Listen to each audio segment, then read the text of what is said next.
Kami mewakili segenap pimpinan dan sivitas akademika Universitas PGRI Wiranegara pada kesempatan ini menyampaikan selamat Hari Inovasi Internasional. Mudah-mudahan Universitas PGRI Wiranegara bisa berkontribusi untuk proses-proses inovasi di bidang pendidikan, di bidang teknik, dan di bidang sosial budaya. Universitas PGRI Wiranegara hadir di tengah-tengah masyarakat kota dan Kabupaten Pasuruan adalah bagian yang tidak terpisahkan dari kehidupan masyarakat kita. Sebagai agen perubahan, Universitas Wiranegara ingin berkontribusi secara positif dan produktif terhadap kehidupan masyarakat kota dan Kabupaten Pasuruan.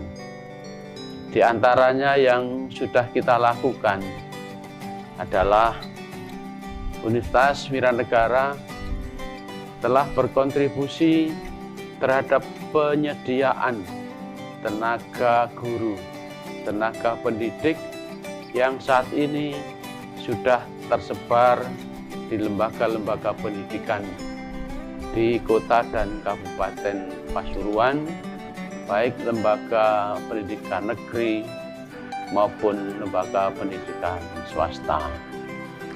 Yang kedua, Universitas Wiranegara dengan fakultas yang baru, kita sedang menyiapkan tenaga-tenaga terampil di bidang teknologi yang kita harapkan pada saatnya nanti menjadi pemicu dan pemacu perubahan bidang teknologi di kota dan Kabupaten Pasuruan.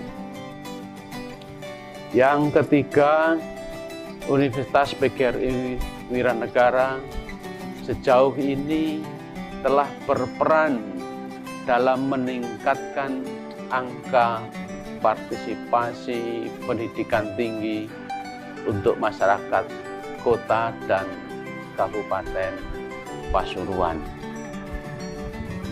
Kami berharap sekaligus kami mengajak kepada semua dosen dan mahasiswa untuk terus berinovasi sesuai bidang keahlian masing-masing, bidang keilmuan yang ditekuni, agar bisa berkontribusi secara nyata, secara positif dan produktif bagi kehidupan umat manusia pada umumnya. Akhirnya, saya, Rektor Universitas PGRI Wiranegara, berharap setiap sivitas akademik mampu berbuat yang terbaik untuk kehidupan manusia. Selamat berinovasi untuk perbaikan kehidupan manusia. Terima kasih. Assalamualaikum warahmatullahi wabarakatuh.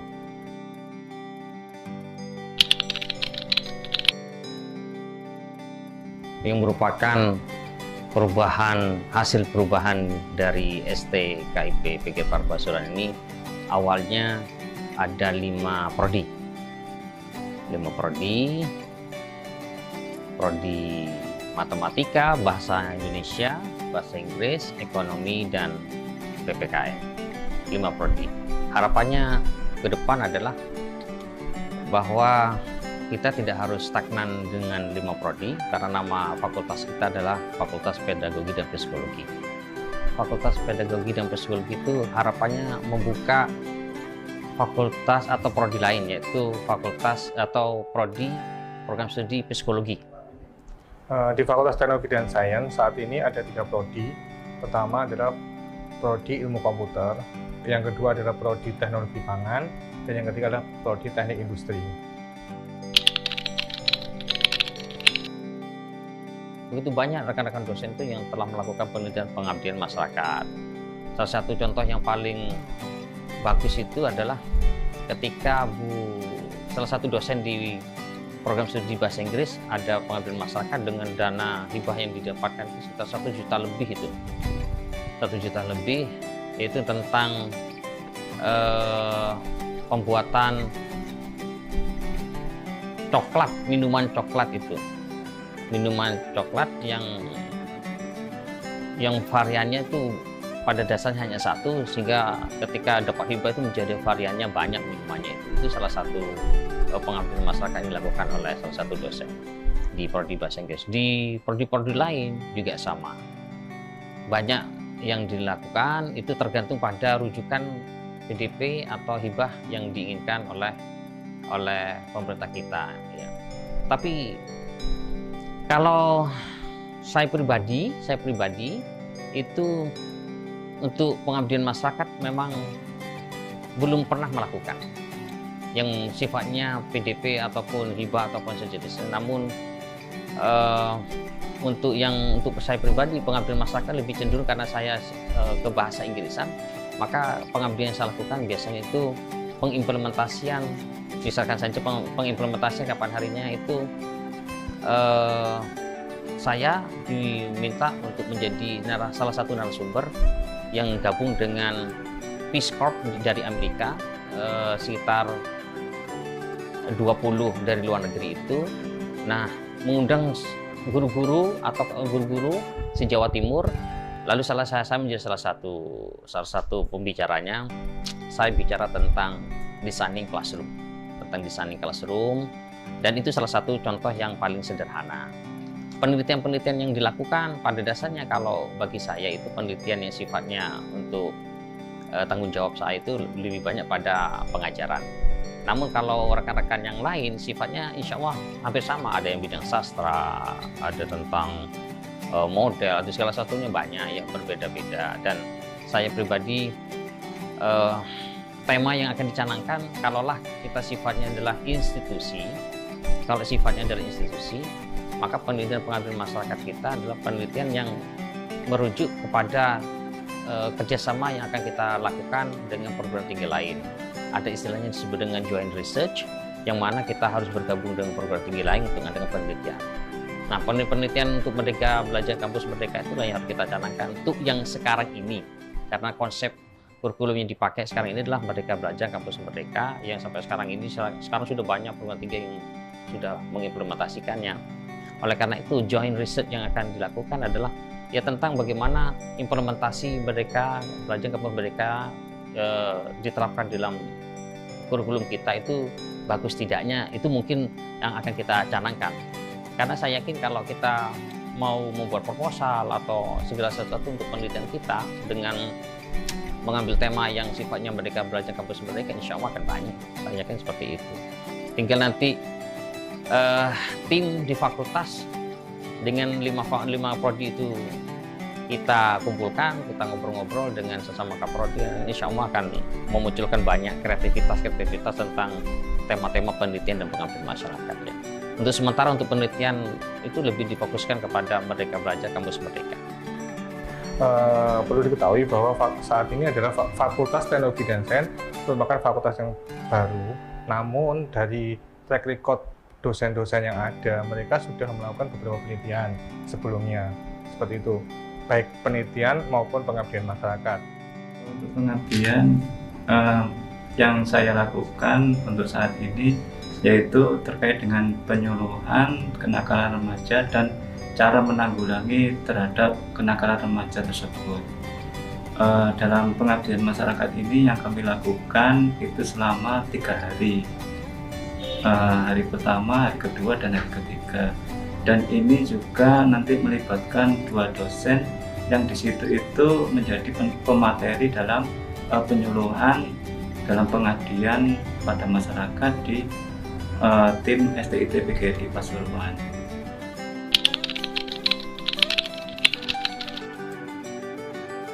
Saat ini di Fakultas Teknik dan Sains lagi melakukan PDP, penelitian dosen pemula, sama melakukan PKMS, pengabdian masyarakat simultan.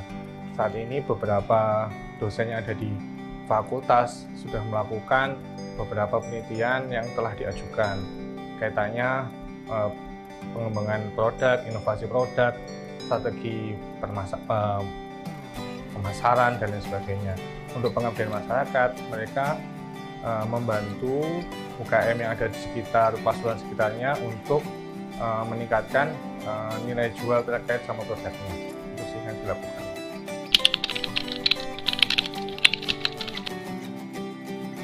Dosen yang belum berjava, mereka diikutkan dengan atau digabungkan dengan dosen yang telah berjava. Bahkan dosen yang belum S3 juga digabungkan dosen yang dengan S3. Nah, sebenarnya itu salah satu strategi agar sistem pencangkokan yang dilakukan oleh fakultas, wabil khusus kepada prodi-prodi itu bisa dilakukan. Hanya saja, tidak semua dosen memiliki giroh atau semangat untuk melakukan penelitian dan pengabdian masyarakat itu. Motivasi yang sifatnya imajiner itu tidak mampu membuat mereka tergerak untuk membuat penelitian. Kecenderungannya adalah mengikuti apa yang diinginkan oleh dosen muda, ya sudah dosen-dosen muda aja. Saya pribadi itu sudah nyampaikan kepada rekan-rekan dosen yang senior itu, ayo buat penelitian, tapi memang faktanya sampai sekarang mereka belum tergerak. Yang tergerak itu hanya dosen-dosen muda. Begitu banyak cara yang harus dilakukan sudah, tapi rasanya ya agak-agak susah. Pernah saya sampaikan pada Bapak Rektor selaku penanggung jawab ketika saya diajak bincang-bincang terkait bagaimana agar kita itu punya motivasi tinggi untuk membuat penelitian dan pengabdian masyarakat, memotivasi mereka. Saya sampaikan pada dasarnya mudah, Pak. Caranya bagaimana? Ya sudah, bidang penelitian dan pengabdian itu yang ada BP2M atau BP3M itu mengundang rekan-rekan, mengundang semua dosen yang ada, lalu dosen-dosen yang berhasil mengadakan penelitian dan pengabdian masyarakat itu mencangkok mereka, artinya ini loh cara yang strategi atau cara yang jitu agar kita lolos PDP, lolos yang ini begitu ya. Lalu berikan mereka tema yang perlu mereka lakukan.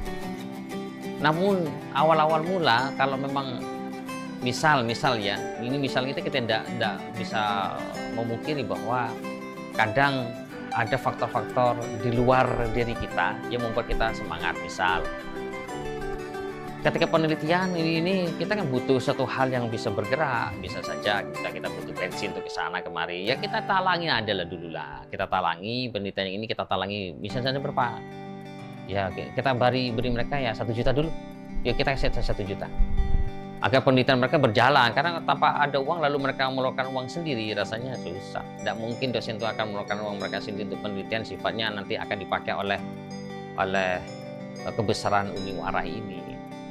Tidak mungkin, oleh karena itu beri mereka stimulus entah 500.000 atau 1 juta untuk melakukan hal-hal yang sifatnya akomodasi. Nah, tapi produk itu harus ada.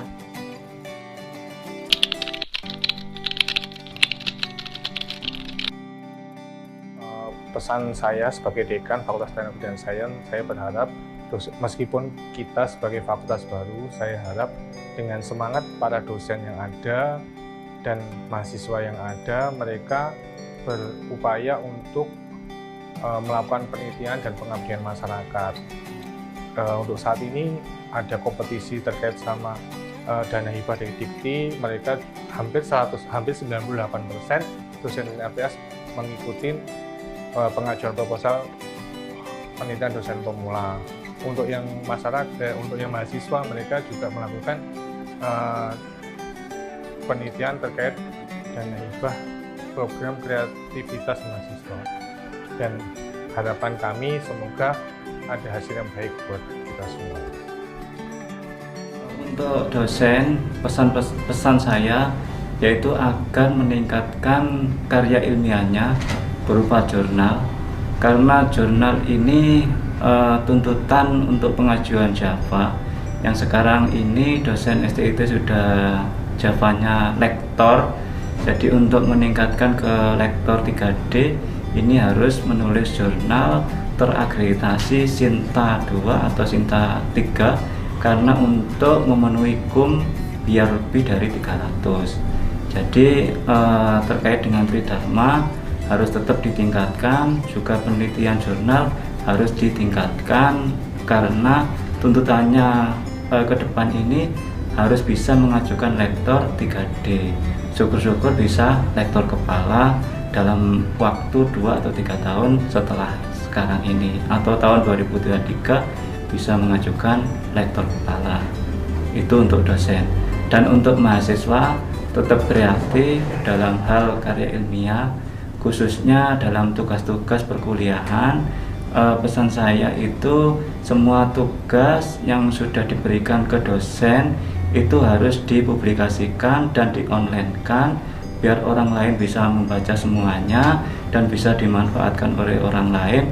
Dan juga tugas-tugas yang berupa YouTube dibuat secara baik dan itu harus di YouTuberkan biar semuanya itu bisa mendownload. Setelah itu bisa dimanfaatkan banyak orang dan bisa dilihat banyak orang, supaya STIT ini ke depan lebih maju dan lebih kreatif dalam hal pengajaran kepada mahasiswa yang ada di STIT Prodi Pendidikan Agama Islam. Terima kasih.